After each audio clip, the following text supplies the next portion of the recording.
Você sabia que agora no mês de julho tem fundos imobiliários distribuindo dividendos até 90% maiores do que eles costumam distribuir? Chegamos a mais um final de mês, final do mês de junho, e com ele nosso famoso dia D, que é o dia do anúncio dos dividendos dos fundos imobiliários, normalmente anunciado ali no último dia útil do mês. Os fundos anunciam qual que vai ser o montante de dividendos, seu dividend yield, consequentemente é calculado, que vai ser pago ali no mês seguinte, no mês de julho. Mas esse dia D é um dia D especial que acontece apenas 2 vezes no ano, o anúncio de rendimentos do último mês de cada semestre. Então, no caso, o dia D do mês de junho e o dia D do mês de dezembro de cada ano. Nesse mês, a gente teve então um anúncio de rendimentos dos fundos ao final do primeiro semestre de 2024. E como eu falei, nesse mês tem fundos imobiliários distribuindo rendimentos até 90% maiores do que distribuíram no mês passado, por exemplo, que é o patamar normal de distribuição. Por que isso acontece?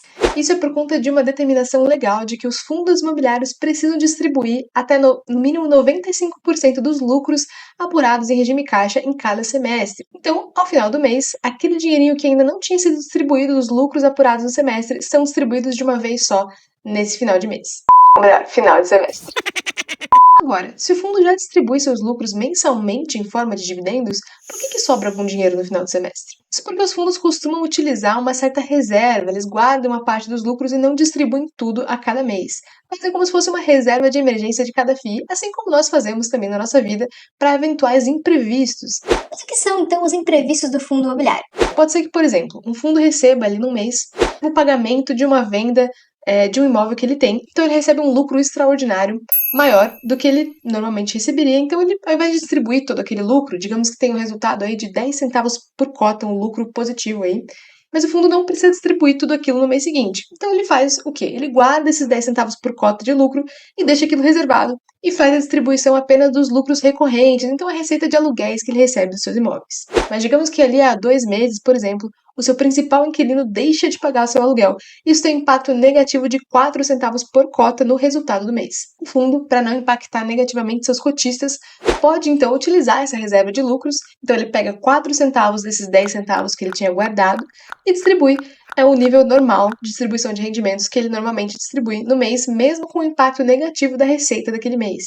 Então, essa reserva de lucros não distribuídos serve para os fundos poderem linearizar o seu nível de distribuição de rendimentos para que ela seja mais estável para os seus cotistas. Isso favorece não só para o investidor que tem um pouco mais de segurança sobre quanto ele vai receber de receita, mas também nas cotações. Afinal, muitas vezes o investidor é muito puxado a cotação é muito puxada pelo movimento de manada de acordo com a distribuição de rendimentos. Então, quando o rendimento vem maior, o dividendo vem mais gordinho, vem mais gente investindo e a cotação sobe. E quando o fundo de um mês para outro reduz o seu pagamento de dividendos, o mercado se assusta e muita gente sai vendendo as cotas e a cotação cai. Então, ao longo do semestre, num mês que o fundo recebe um lucro a mais, ele guarda uma parte daquele lucro e distribui apenas o seu patamar normal de distribuição, para que no mês que ele receba um pouco menos, ele possa usar isso para calibrar seus pagamentos de dividendos. Aí, digamos que chegue ao final do semestre e o fundo não distribuiu todo aquele lucro, ele não precisou, não teve nenhuma eventualidade, ele manteve a sua reserva ali, digamos, de 10 centavos por cota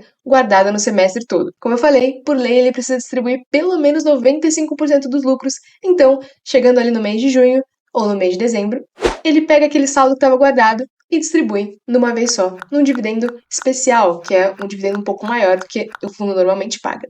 Agora, você quer saber se o seu fundo imobiliário vai pagar nesse mês de julho um rendimento acima do normal? Eu vou mostrar para você onde você pode encontrar essas informações, é claro, aqui no Clube FI. Então, aqui no site do Clube FI, a gente tem uma área separada, reservada especialmente para você ver os anúncios de rendimentos e amortizações de cada fundo. Então, é só vir aqui em Ferramentas, Rendimentos e Amortização. E aqui você, abrindo já de cara, já vê diversos anúncios de rendimentos e você pode fazer filtro por tipo de provento. Então, você quer ver rendimentos, quer ver só amortização, quer ver não distribuição.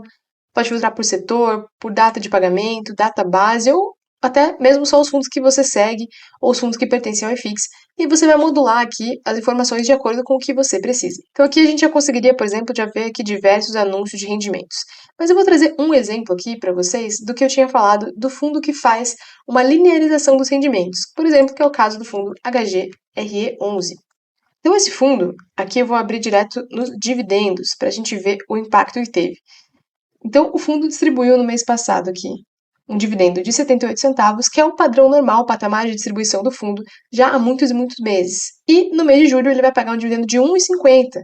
Então, um retorno bem maior, vai ser um dividend yield aqui de 1,26% em relação à cotação atual do fundo. Então, o dividend yield aí bem superior. Costumava pagar ali 0,6, mais ou menos, por cota, vai ser 1,26% de acordo com a cotação atual. A gente vê nesse gráfico aqui, já fica bem evidente, por exemplo, o gráfico aqui de um ano, fica bem evidente que o fundo costuma fazer isso todo final de semestre. Então, aqui, no mês de julho, também pagou 1,40, aí voltou 0,78, o semestre inteiro, 1,20, aí que reduziu de novo para 0,78 e agora 1,50.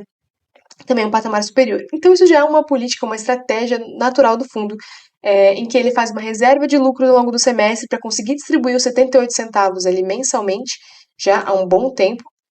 Você vê que o gráfico, assim, da totalidade, desde 2009, o fundo tem algumas oscilações, mas em geral é bem estável a distribuição de rendimentos do fundo. E aí, no final do semestre, ele distribui os lucros extraordinários. Então, nesse mês, se a gente descer aqui um pouco, essa distribuição de 1,50 foi 92,31% superior ao que o fundo distribuiu no mês passado. Você vê que ao longo do semestre aqui o fundo não tem muita variação, distribuiu sempre os 78 centavos. Então essa é uma estratégia utilizada pelo fundo que busca linearizar suas distribuições, lembrando que isso não é obrigatório, o fundo pode distribuir mensalmente ali todo o seu resultado, distribuir a receita que ele tiver feito, tanto a mais quanto a menos, tendo mais oscilação em relação ao dividend yield mês após mês, mas ao final do semestre não tem um dividendo extraordinário, ele vai distribuir aquilo que ele gerou. Então isso vai muito da estratégia de cada fundo, não tem um certo ou um errado, é muito de cada gestor e cada um. Então, lembrando, se você quer saber se o seu fundo vai pagar um dividendo a mais, é só acessar lá o ClubFi, pesquisar o ticker ou ir direto na central de comunicados ali de anúncio de rendimentos e amortizações e verificar se o fundo anunciou um pagamento diferenciado. Entrando na página do fundo, você vê as variações de rendimentos mês após mês. E claro, se você quer acompanhar essas variações mensalmente, a gente tem um relatório que é publicado todo dia 15 do mês, que é o relatório da grana, que a gente analisa as principais variações de rendimentos pagos de um mês em relação ao outro dos fundos que pertencem ao IFIX, explicando os motivos por trás dessas variações. Então, espero ter explicado um pouco mais sobre esse dia D especial, e no caso, o dia G especial que vai acontecer agora no mês de julho, e acontece de novo no mês de janeiro. Então, até uma próxima. Se você tiver alguma dúvida, é só deixar aqui nos comentários. Se tiver um tema para um próximo vídeo, algo que eu possa esclarecer, estou à disposição. Só deixar aqui nos comentários e a gente se vê no próximo vídeo.